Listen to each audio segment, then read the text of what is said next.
ज़रूरत नहीं है, राइट। चलिए, ये पेपर 1 की 4 नंबर क्लास है, राइट।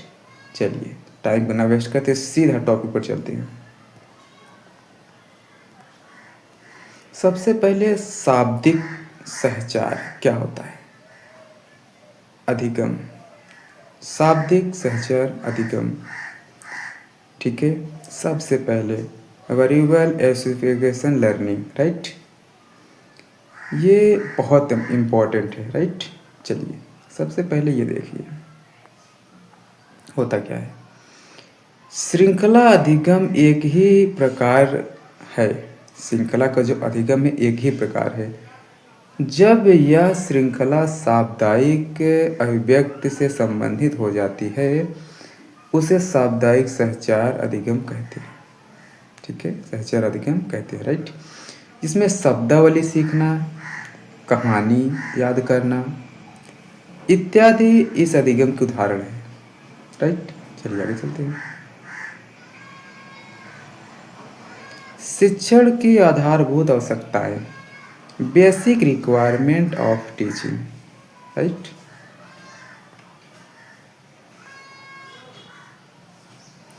शिक्षण एक सामूहिक प्रक्रिया होती है जिसमें विद्यार्थी और शिक्षक दोनों अपने उद्देश्य प्राप्त करने प्रयत्न करते हैं।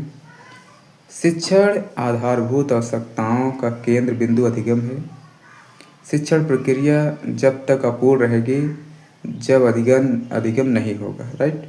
इस तथ्य का रायवर्न ने रेखांकित किया, राइट। इन्होंने शिक्षण को क्रिया कहा, राइट, ठीक है। ये विद्रीय प्रक्रिया है, ठीक है। चलिए आगे चलते हैं। शिक्षण को प्रभावी करने वाले कारक, फैक्टर एक्टिंग टीचिंग, राइट।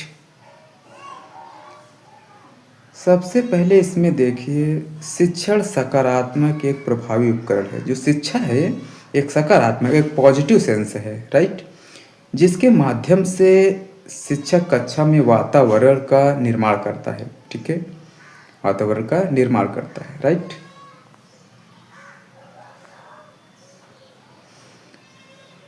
शिक्षक एक जटिल प्रक्रिया है।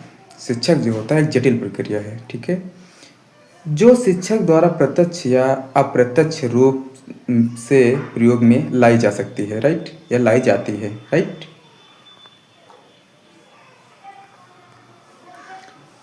शिक्षक पर शिक्षक के मन, मस्तिष्क स्थितियों, प्रशासनिक नीतियों इत्यादि का ज्ञान, आवरण, वातावरण, आर्थिक गरा, ठीक है, वातावरण प्रभाव पड़ता है।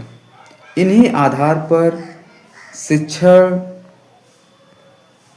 प्रभावित करते हैं। कारकों के रूप में शिक्षक व्यक्तिगत, बौद्धिक, मनोवैज्ञानिक स्थितियों में देखा जा सकता है, राइट।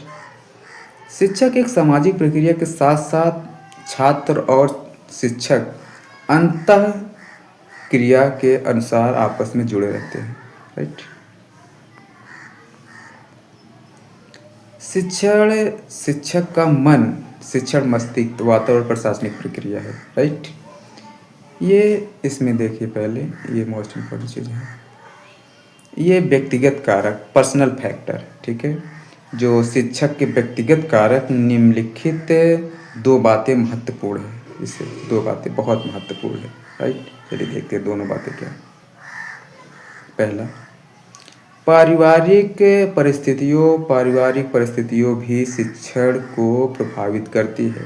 अगर शिक्षण कोई परिवार से किसी प्रकार का नाराज़गी उत्पन्न है या किसी प्रकार के कुछ भी है तो उसे दिमाग में तो उसके वही चल रहा है नकारात्मक चीज़ों को, जो पारिवारिक स्थिति सिचुएशन से गुजरी हुई चीज़ है, तो उसे शिक्षक पर जो शिक्षार्थी हैं उन पर भी प्रभाव पड़ सकता है, ठीक है। शिक्षक का पारिवारिक स्थिति से ना रहे तो शिक्षक पर सही प्रभाव पड़ेगा, लेकिन पारिवारिक स्थिति से उसका थिंकिंग जो होगा, ओवर थिंकिंग जो सोच रहा है, वो सोचने की क्षमता पर डेवलपमेंटिंग होगा, राइट।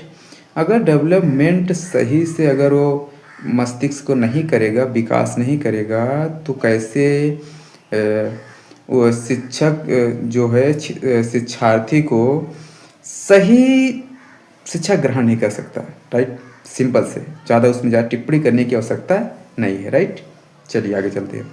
इस बात हम उदाहरण, सॉरी इस मिस्टेक हो गया, उदाहरण से समझ सकते हैं। यदि शिक्षक को अपने शिक्षण कार्य के बदले कम, ठीक है, वेतन मिला, राइट, इसमें भी ये बहुत इंपॉर्टेंट है, वेतन मिले और ऊपर से उनके घर की स्थितियाँ ठीक ठाक ना हो, ठीक है, तो उसे हम व्यक्ति अपने घर का चिंता रहेगी, उसे अपने घर का भी चिंता रहेगा, राइट। अब उसे कम वेतन मिल रहा है और ऊपर से घर की स्थितियाँ भी ठीक नहीं है, उसे तो क्या होगा, उसे चिंता होगी, तो सही से शिक्षा ग्रहण नहीं करवा सकता बच्चों को, राइट। ये बहुत ज़रूरी चीज़ें हैं। चलिए आगे चलते हैं। और जिस कारण उसका शिक्षण कार्य प्रभावित रहेगा और वह कक्षा में अपना मन नहीं लगा सकेगा, ठीक है। जब पारिवारिक स्थिति कमज़ोर है, उसे वेतन कम मिल रहा है और उसके सिचुएशन ठीक नहीं है, तो उसका मन नहीं लगेगा। जब मन नहीं लगेगा तो शिक्षार्थियों को सही ग्रहण नहीं कर पाएंगे शिक्षा, और फिर उनकी वीकनेस हो जाएगा छात्रों के, राइट। चलिए आगे चलते हैं। किंतु कई बार ऐसा देखा जाता है, सही बात है, ये कई बार ऐसा देखा गया है कि अगर शिक्षक की आर्थिक स्थिति कमज़ोर है, उसे वेतन कम मिल रहा तो उसे मस्तिष्क में नकारात्मक चीज़ों को पढ़ाने का मन नहीं लगेगा, कुछ नहीं, और छात्रों भी सही से ग्रहण नहीं कर पाएंगे, उसके मन में तो अजीब चीज़ें चल रहा है कि नहीं, छात्रों को सही से ग्रहण भी नहीं कर सकता है, नहीं कर सकते हैं। और शिक्षार्थी क्या, उसका तो मस्तिष्क से पूरी तरह से निष्ठा कम हो चुका है, मतलब एक तो वेतन कम मिल रहा है, राइट, दूसरा पारिवारिक स्थिति सिचुएशन कंडीशन जो है, राइट, तो इसके लिए कुछ दिशा निर्देश दिया गया है। चलिए देखते हैं। विद्यालयनी परिस्थिति, ठीक है, इंस्टीट्यूशन और कर्मस्टेंसेंस, राइट। ये सर्मस्टेंसेंस जो होता है ये परिस्थिति होती है, राइट। सबसे पहले ये देखिए, बहुत ज़रूरी चीज़ ये वाला है, इसमें 3 प्रकार की स्थितियाँ की उपस्थिति रहती है, राइट।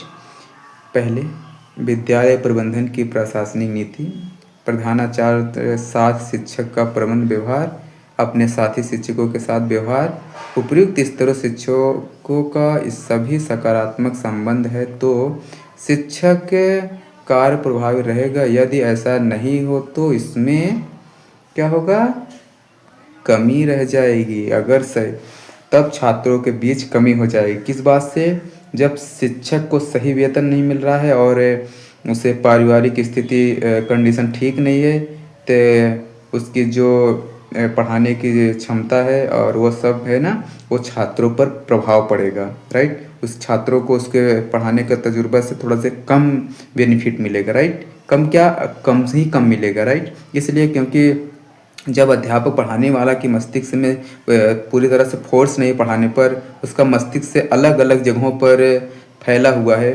तो छात्रों को सही से शिक्षा मुहैया नहीं करवा सकता, राइट। चलिए आगे चलते हैं। ये बौद्धिक कारक है, ठीक है, ये बौद्धिक कार्य फैक्टरिंग है, ये थोड़ा देख लेना, बहुत ज़रूरी नहीं है, इसलिए ज़रा ध्यान दें, ठीक है। इसमें देखिए, बुद्धि का शाब्दिक अर्थ ज्ञान शक्ति, अगर बुद्धि जो है उसका ज्ञान शाब्दिक है तो शक्ति है। यह एक अनुमानित ज्ञान शक्ति है, क्योंकि इसका ज्ञान प्रत्यक्ष रूप से नहीं होता है बल्कि क्रियाओं से हो पाता है। यदि शिक्षक का बौद्धिक स्तर उच्च नहीं होगा तो शिक्षण कार्य में प्रभावशीलता नहीं आ सकेगी और कक्षा आ जाएगा मैं शिक्षक का प्रदर्शन औसत से नीचे आ जाएगा, राइट। ये जरूरी चीज़ है, थोड़ा ध्यान देना। एक मिनट। ऐसे में शिक्षक को एक दूसरे समस्या का सामना भी करना पड़ सकता है। प्रस्तुत कक्षा में कुछ विद्यार्थियों की मेधा होना चाहिए, मेधा, ठीक है, मेधावी जो छात्र होते हैं और शक्ति प्रखर होती है अगर उनकी जिज्ञासाओं को शांत नहीं किया जाए। अगर उनकी जिज्ञासा है पढ़ने की, अगर छात्र सही से शिक्षा जो शिक्षा नहीं ग्रहण हो रही है और अध्यापक जो सही से नहीं हो, तो फिर उनकी जिज्ञासा की शांति नहीं हो पाए, क्योंकि उन्हें सही से पढ़ाया नहीं जा रहा है, राइट।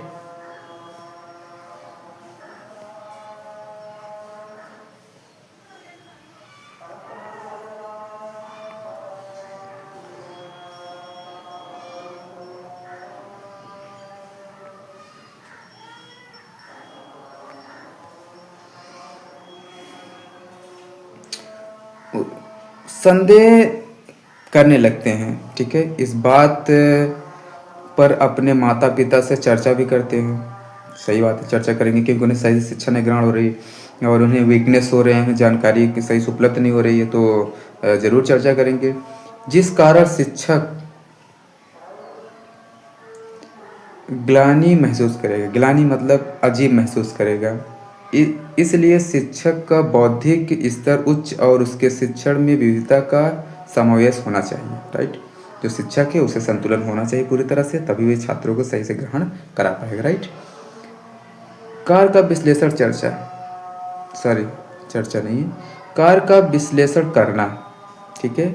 जो कार्य है उसका विश्लेषण मतलब निष्पादन करना, राइट।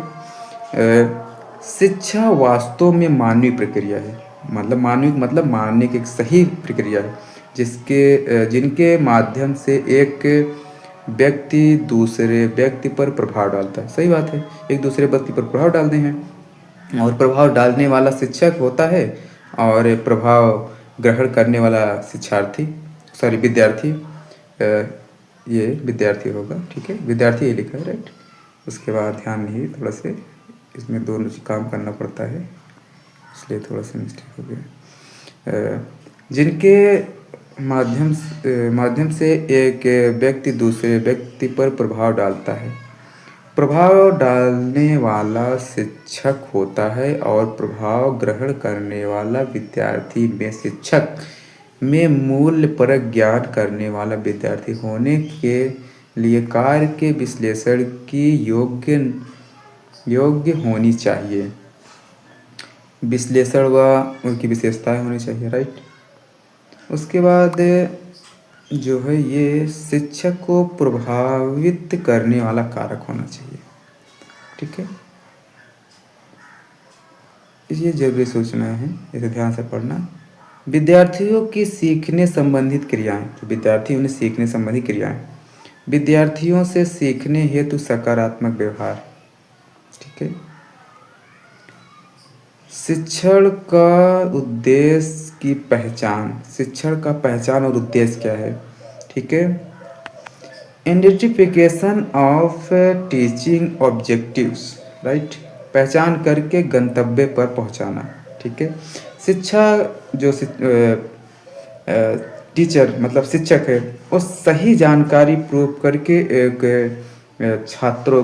शिक्षार्थियों को सही स्थान पर पहुंचाना उसका उद्देश्य होता है, राइट।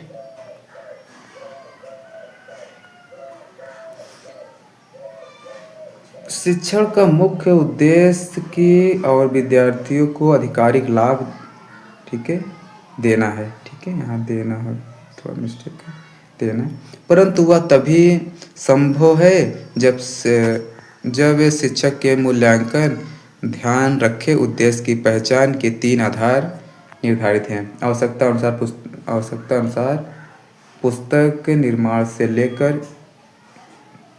विद्यार्थियों तक।